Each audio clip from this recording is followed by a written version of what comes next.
terminal branches of the external carotid artery.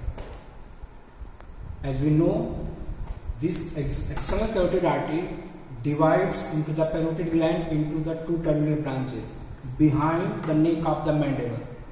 The larger terminal branch, it is the maxillary artery, and the smaller terminal branch which runs vertically upward, it is the superficial temporal artery.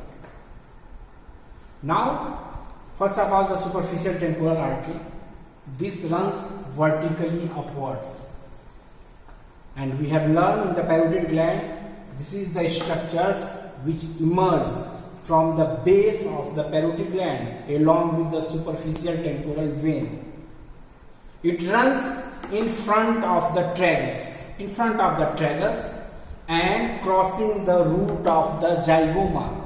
Here the pulsation of the superficial temporal artery can be felt. Now about 5 cm above the root of the zygoma, it is divided into the anterior and the posterior branches, and it supplies the region of the temple. One of the branch we have discussed in the parotid gland, it is the transverse facial artery.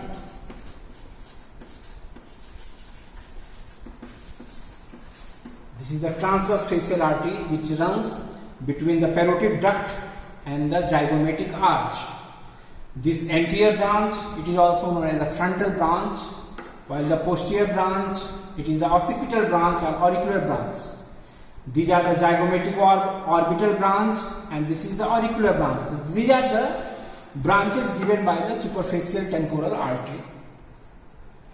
Now this maxillary artery, it passes deep to the neck of the mandible and then enters into the infratemporal fossa along with the mandibular nerve. This maxillary artery, my question is, which muscle divide this maxillary artery into three parts?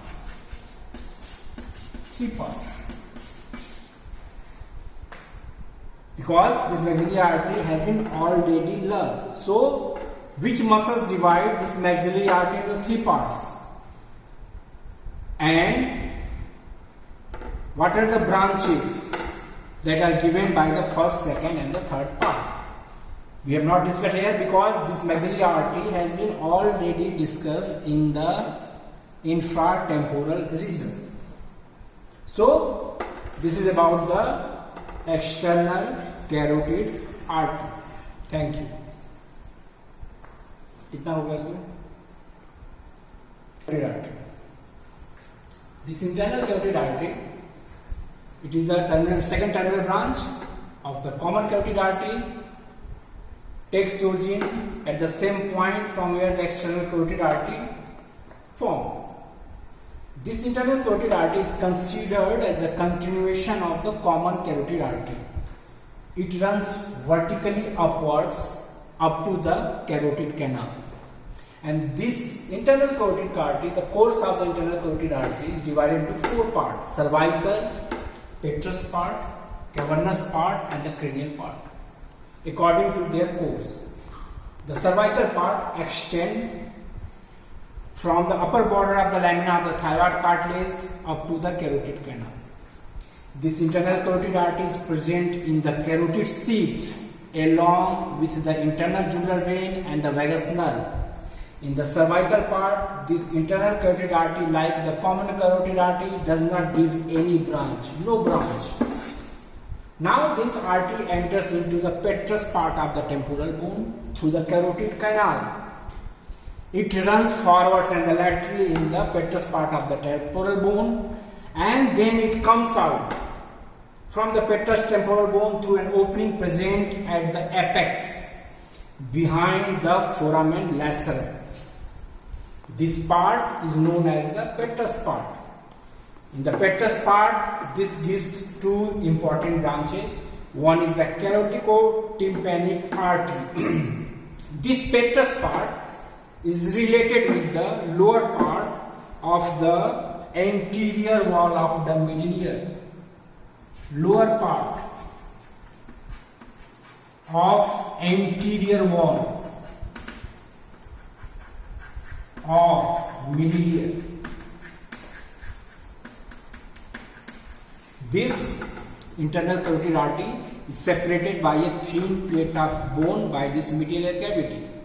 It gives the carotico-tympanic artery, and it's give artery to the pterygoid canal. These are the two branches given in the petrous part by this internal carotid artery. Then it crosses superiorly the foramen lacerum and enters into the cavernous sinus. We have learned this internal carotid artery enters the cavernous sinus by piercing its floor.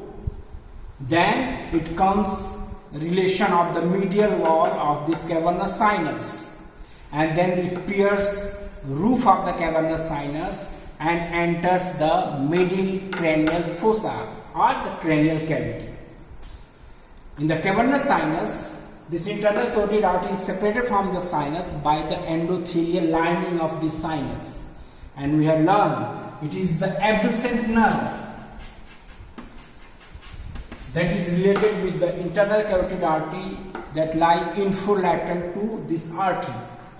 In the cavernous sinus, this artery gives the meningeal branch, and this gives the hypophyseal artery. This hypophyseal artery that is supplied the pituitary gland. It is the superior hypophyseal artery and the inferior hypophyseal artery. These are the branches of this internal carotid artery in the cavernous sinus. Now, after piercing the roof of the cavernous sinus, it enters into the cranial cavity. It forms from this to this a U-shaped loop. The convexity of the loop is directed forward, and this loop, it is known as the carotid siphon. Carotid siphon.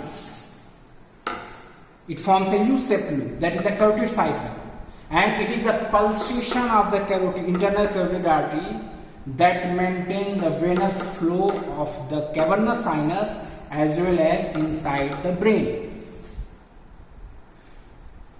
Near the optic chiasma, this internal carotid artery is divided into two terminal branches. What are the terminal branches? We will discuss in the brain, but names should be learned here. It is the anterior cerebral artery and the middle cerebral artery. Cerebral artery, these are the two terminal branches of this internal carotid artery near the base of the brain. Then, beside the terminal branches, this artery gives the ophthalmic artery. This is the anterior choroidal artery, and this is the posterior communicating artery. These are the branches given by the internal carotid artery inside the cranial cavity, and out of which this anterior cerebral artery, middle cerebral artery, and the posterior communicating artery participate in the formation of the circle of the Willis. Circle of Willis that supply the major part of the brain along with the terminal branch of the basilar artery. This is the internal carotid artery and the basilar artery participate in the formation of the circle of Willis, and their branches supply the complete brain. This is about the external carotid artery, internal carotid artery. Thank you very much.